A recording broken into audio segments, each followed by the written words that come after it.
एक बहुत कॉमन सवाल जो कि पेरेंट्स का होता है कि बच्चा स्टडीज़ पे फोकस नहीं करता, पढ़ता नहीं है, पढ़े लिखेगा नहीं तो आगे कैसे बढ़ेगा, ज़िंदगी में कुछ कर कैसे पाएगा, या फिर डिफ़िकल्ट बच्चों के साथ कैसे बिहेव किया जाए, उनके साथ कैसा बर्ताव किया जाए। सबसे पहली बात तो हमें एक फैक्चुअल चीज़ को अपने जहन में बिठाना ज़रूरी है, और जब हम ये नहीं बिठाते तो हम अपने साथ भी जुल्म करते हैं और बच्चों के साथ भी जुल्म करते हैं। अल्लाह की बहुत सी सिफ़तें हैं, उसमें से एक है या बदीउस समावाती वल अर्द, जिसके लोग स्पेशल तस्बीहां करते हैं। बदी का मतलब पता है क्या होता है? बदी का मतलब होता है हमा वक्त, हर लम्हा नई चीज़ क्रिएट करना, और हर लम्हे को भी हम नहीं नाप तोल सकते, क्योंकि टाइम को भी जितना भी साइंस आज जा चुकी है वहाँ पे भी नहीं, बल्कि अल्लाह की सच्चाइयाँ तो आगे हैं उससे, तो हम टाइम को भी नहीं गिन पाते। और अल्लाह की खासियत ये है कि वो हम वक्त नई से नई चीज़ तख्लीक करे बिना किसी मॉडल के, यानी कि वो हम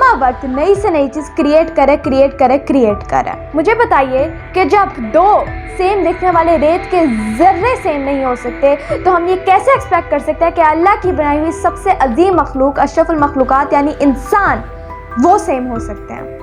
ये काफ़ी अच्छी बुक है, डीलिंग विद डिफ़िकल्ट पीपल। इसके अंदर भी स्टार्टिंग पे आप चले जाएं ना, मैं आपको बताती हूँ, उसके अंदर चले जाएं और 1.2 ये पढ़ें इसके अंदर, ठीक है? पहला ये आप खुद पढ़ लें, except that we all are different.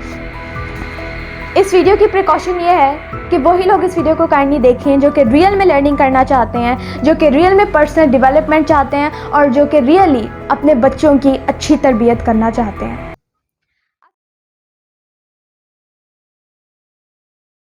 अस्सलाम वालेकुम, I am Labika Batool and I am a Muslim inspirational speaker, trainer, coach and entrepreneur. कैसे हैं आप सब? मैं उम्मीद करती हूँ कि आप सब अल्लाह के फजल करम से बिल्कुल ठीक ठाक होंगे। ये जो आपके सामने मैं बैठी हूँ ना, इस लड़की का नाम है लबीका। लबीका नहीं होती अगर इसके पीछे इसके पेरेंट्स नहीं होते, और वो इसलिए नहीं कि मैं अकीदत में कह रही हूँ, बल्कि ये सच है और फैक्चुअल बात है। क्यों बताती हूँ अभी। लबीका ना ऐसे बैठ के उसका जो पैशन है लोगों को एम्पावर करना, वो उभर के सामने नहीं आ पाता। उसका जो पैशन है कि वो लाइफ को एक्सप्लोर करे, एक्सपर्ट से सीखे, लोगों को एम्पावर करे, कोचिंग काउंसलिंग करे, और लोगों के लिए बाइस से कह ले इल्म बने, जो इल्म नाफिया, ठीक है? तो लोगों को एम्पावर करे, ये नहीं मुमकिन हो सकता था अगर इसके पीछे इसके पेरेंट्स ना होते। क्योंकि अगर मेरे पीछे मेरे पेरेंट्स ना होते, या फिर मेरे पेरेंट्स टिपिकल पेरेंट्स होते, तो फिर मेरे साथ क्या होता? मुझे भी एक तराजू पे तोला जाता, मुझे भी एक जीनियस में फिट किया जाता वर्बल लिंग्विस्टिक में, मुझे भी रोट मेमोराइजेशन पे, रैंक्स पे, ग्रेड्स पे, इस पे नापा तोला जाता, जिससे मुझे कराहत है, नफरत है, ना सिर्फ मुझे बल्कि जिस बाशऊर इंसान से मैं मिली हूँ, हर उस इंसान को, और जिससे नहीं भी मिली, हर बाशऊर इंसान, अल्लामा इकबाल रहमतुल्लाह अलैह से मैं पर्सनली तो नहीं मिली, लेकिन वो कमाल हमारे स्पिरिचुअल लीडर भी इन चीज़ों से नफरत फरमाते थे। ये अहले कलीसा का निज़ाम तालीम साजिश है फ़कत दीन व मरवत के ख़िलाफ़, और स्पेशली अगर देखा जाए तो ये इस्लाम के भी कॉन्ट्रडिक्टरी है। तो लबीका ना हो पाती अगर इसके पीछे इसके पेरेंट्स ना होते। मेरे पेरेंट्स ने मुझे इन चीज़ों में नाप तोलने के बजाय इन सिस्टम्स को ही शट अप कह के काट दिया। यस, उन्होंने माशरे को खुश करने की कोशिश नहीं की, उन्होंने पॉपुलैरिटी को फोकस करने की कोशिश नहीं की कि हर कोई ये करता है इसलिए मेरा बच्चा भी इस सिस्टम में फिट होगा। नो, उन्होंने क्वेश्चन मार्क लगाया, ये है कौन, ये सिस्टम आया कहाँ से है, ये रैंक है क्या, ये ग्रेड है क्या, ये किस चीज़ पे नाप तोल कर रहे हैं, ये इंट्रोड्यूस किसने करवाया, क्या ये इस्लाम के साथ जाता है, क्या ये हमारे कोर बिलीव्स के साथ जाता है, क्या ये एक बच्चे की फितरत को एंटरटेन कर सकता है? जब सवाल पूछा, दोनों माइंड साइंसेस के एक्सपर्ट्स हैं मेरे पेरेंट्स अल्हम्दुलिल्लाह। जब सवाल पूछा, स्पिरिचुअली आंसर नो आया, इमोशनली आंसर नो आया, मेंटली आंसर नो आया, फिजिकली आंसर नो आया। और ये नहीं कि स्कूल गलत होते हैं इसलिए स्कूल में बुलिंग होती है, नो, बल्कि अगर एक स्कूल बिल्कुल जिसे कहते हैं बुलिंग इन चीज़ों से पाक साफ भी हो, लेकिन जो सिस्टम है वो करप्टेड है। इसीलिए ना सिर्फ उन्होंने लबीका को इस चीज़ों से दूर रखा, ऐसी चीज़ों को शट अप कहा, घर चल के आए, प्रिंसिपल्स, टीचर्स घर चल के आए कि हम आपके बच्चों का एडमिशन करवाते हैं। नहीं कराना। अल्लाह ने मेरे पेरेंट्स को, अल्लाह का खास फजल करम ये रहा है, मेरे जो फादर हैं वो स्क्रैच से उठे और ये खुद एंटरप्रेन्योर हैं, उन्होंने खुद अपना नाम कमाया है। लेकिन मुझे बताएं कि अगर उन्होंने अपना नाम कमाया है और फाइनेंशियली भी अल्लाह ने इतना नवाजा है मेरे दोनों पेरेंट्स को, तो उन्हें तो ये चाहिए था ना कि best of the best school में अपने बच्चों को भेजें, best of the best colleges universities में भेजें अपने बच्चों को। जबकि उन्हें इस बात का इल्म हो चुका था, अल्लाह की तरफ से करम ये था कि इस बात का इल्म हो चुका था और ये रग रग से इस चीज़ की वाकिफ से कि ये बच्चों को तबाह करता है। इसीलिए उन्होंने 6 के 6 बच्चों को स्कूल का मुंह तक नहीं दिखाया आज तक, ना ही मुझे कोई शौक है देखने का। और ये बात मैं बहुत क्लियर हूँ, I am crystal clear, very very clear, मुझे कोई शौक भी नहीं इन जगहों पे जाने का। क्यों? क्योंकि मैं अपनी फितरत पे, अपनी नेचुरल इंस्टिंक्ट्स पे ज़िंदगी जीना चाहती हूँ। और जो अल्लाह ने और जो हमारे सरकता आज हमारे आका सरकार दो जहां सल्लल्लाहु अलैहि वसल्लम ने ज़िंदगी जीने का सलीका हमें बताया है, समझाया है, जिन्होंने हमें जीना मरना सिखाया है, मैंने उस राह पे चलना है। ठीक है, मेरे पेरेंट्स ने मेरी बिलीव्स, मेरे वैल्यूज़, इन चीज़ों को डेवलप किया। मैं पर्सनली, उन्होंने मुझ पे कोई लेबल भी नहीं लगाया, कोई भी नहीं लेबल लगाया, किसी भी किस्म का लेबल नहीं लगाया, बल्कि हमेशा अप्रिशिएट किया और मुझे खेलने कूदने दिया। जिन उम्रों के अंदर शायद बच्चे 5वीं पास कर रहे थे, 6ठी पास कर रहे थे, जिन उम्रों के अंदर रट्टे मार रहे थे, मैथमेटिक्स पढ़ रहे थे, मैंने भी किया। ये नहीं मैंने मैथ नहीं किया, मैंने सारा फन में मैं लाइफ को सीखते हुए किया, मैंने लाइफ को सीखा। मेरे पेरेंट्स को शुक्रिया जाता है इसका, मेरे पेरेंट्स को सैल्यूट है इसके लिए। इसीलिए मेरी ज़िंदगी आज बागो बहार है।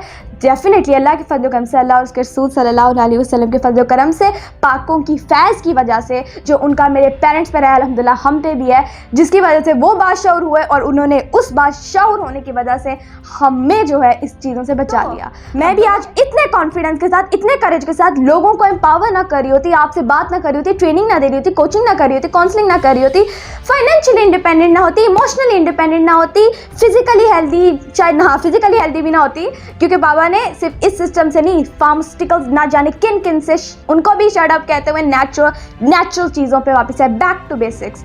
उसको फिजिकली भी हेल्दी ना होती और मेंटली भी हेल्दी ना होती। ये बदौलत, ये किसकी बदौलत हुआ है? एक चीज़ के, होम स्कूलिंग के। Thank you to my parents, thank you thank you thank you to my parents. सच बोलूँ, मेरे पेरेंट्स से, क्योंकि बाहर से किसी को इजाज़त नहीं थी कि बच्चों को कुछ ऐसे कह भी सके, बच्चों के सामने तो कोई बात भी कर सके, और वैसे भी मामा पापा के सामने कोई गलत बात या कोई ऐसी नेगेटिव बात कहने से पहले भी और आज भी लोग डरते ही हैं, क्योंकि उन्हें पता है कि इन्होंने जड़ों से उठा लेना है। स्पिरिचुअली भी गलत है डेफिनेटली। मैं अल्लाह का शुक्र अदा करती हूँ इस हवाले से भी कि अल्लाह ने मेरे पेरेंट्स को बहुत कमाल स्पिरिचुअल पर्सनैलिटीज़ और अच्छी कमाल लोगों के साथ बैठने का मौका भी दिया, उनकी संगतें हासिल हुई, और जो हमारे ग्रेट सर के ताज, जो विजडम वाले रियली लोग हैं, उनके साथ बैठे भी, और उनकी जो अभी डेफिनेटली जो पिछले ज़माने में आए, उनकी भी कह ले फैज़ जारी और सारी रहा और उन तालीमात से वाकिफ़ रहे। तो क्योंकि जिस ज़माने ने कहा, जो दुनिया ने कहा, वो ब्रेन वॉश नहीं हुआ, बट उन्होंने कहा no, we will follow the truth, और ट्रूथ एक ही ज़ात से आता है, अल्लाह और नबी पाक सल्लल्लाहु अलैहि वसल्लम। तो उन्हीं से, और फिर पाकों की क्या ले फैज़ व करम से डेफिनेटली। तो वहाँ से देखा, उन्होंने पता था कि मेरे पेरेंट्स माइंड साइंसेस के भी एक्सपर्ट, तो उन्हें पता था इनके सामने किसी ने बात कर ली ना, आज भी यही है, इनके सामने किसी ने बात कर ली, इन्होंने वो कहा था जड़ से उठा लेना, और जड़ से उठा लिया तो दैट मीन जड़ से उखाड़ा। तो इसीलिए ये जो चीज़ें थी मेरे साथ, अल्हम्दुलिल्लाह मैं इतनी खुशनसीब हूँ अल्लाह के फज़ल व करम से, इतनी खुशनसीब हूँ कि मैं आपको बता नहीं सकती। बहुत से पेरेंट्स का आज मुझे ना ये क्वेश्चन आता है, बहुत से लोगों को क्वेश्चन आता है कि बच्चा पढ़ाई में पीछे है, पढ़ाई नहीं करता, स्टडी नहीं करता, रीडिंग नहीं करता, राइटिंग नहीं करता, रैंक्स नहीं सही आ रहे, ग्रेड्स नहीं सही आ रहे, हम क्या करें? अच्छा, मेरे घर में ना हम अल्हम्दुलिल्लाह 6 बहन भाई हैं, 6 के 6 अल्हम्दुलिल्लाह 6 के 6 की होम स्कूलिंग हुई है। ठीक है, कोई भी स्कूल नहीं गया अल्लाह के फजल करम से। अब ये भी नहीं कि हमें लिटरेसी, न्यूमरेसी, ये भी स्किल्स नहीं मिली, बल्कि हमें ये घर में मिली अल्हम्दुलिल्लाह अल्लाह के फजल करम से। मेरा एक भाई है छोटा, उसका नाम है मिस्टर असाद अली। ठीक है, बहुत प्यारा है माशाल्लाह से, 10 ईयर्स का है। तो उसका ना देख लिया जाए तो उसका ध्यान जो है ना, उसका लिटरेसी, न्यूमरेसी, यानी कि सिंपली वो वर्बल लिंग्विस्टिक वाला इंटेलिजेंस नहीं है, जीनियस नहीं है, बट के वो दूसरे वाला जीनियस है। ठीक है, तो ये वाली नहीं है डेफिनेटली, अल्लाह ने हर किसी को डिफरेंट बनाया है। ठीक है, तो अब बज़ाहिर मैं पहले भी अपनी वीडियो में कह चुकी हूँ, आई थिंक मेरे चैनल पे वो वीडियो थी, उसके लिए मैं कह चुकी हूँ कि अल्लाह का शुक्र है, ख़ास के अल्लाह ने असाद को हमारे घर में भेजा है। ख़ास अल्लाह का एक करम है, शुक्र है, क्योंकि मुझे पता है, मैं आज जब देखती हूँ लोगों को, मुझे पता है कि अगर ये किसी और के घर में होता, अगर ये किसी टिपिकल के घर में होता, तो क्या होना था? इसको बेचारे को मारे पड़नी थी, इसको बातें सुनने को मिलनी थी, मौशे से सुनने को मिलनी थी कि आपका बच्चा पढ़ाई में पीछे है, इसे कुछ नहीं कर पाना, इसको देखें आप, सारा गलत ब्रेन वॉश जो फीड किया जाता है उसके ऊपर रिएक्ट करना था। गलत, जिसको आज साइंस गलत प्रूव कर रही है। यस, जबकि मेरे घर में, अब मुझे बताइए मेरे फादर के साथ मेरी कन्वर्सेशन, उन्हें क्या ज़रूरत थी मेरे साथ ये कन्वर्सेशन करने की? मैं पहले आपसे सवाल करती हूँ, सुनिएगा कन्वर्सेशन और फिर बताइएगा कि मेरे फादर को क्या ज़रूरत थी करने की? क्योंकि अक्सर लोग कहते हैं कि बच्चों के साथ ना ऐसी बातें नहीं होनी चाहिए कि तरबियत वाली, ठीक है, कि हम ऐसे करते हैं या अपनी गलती नहीं माननी चाहिए, कोई रोब बना के रखा करो बच्चों के आगे, ये बातें करते हैं।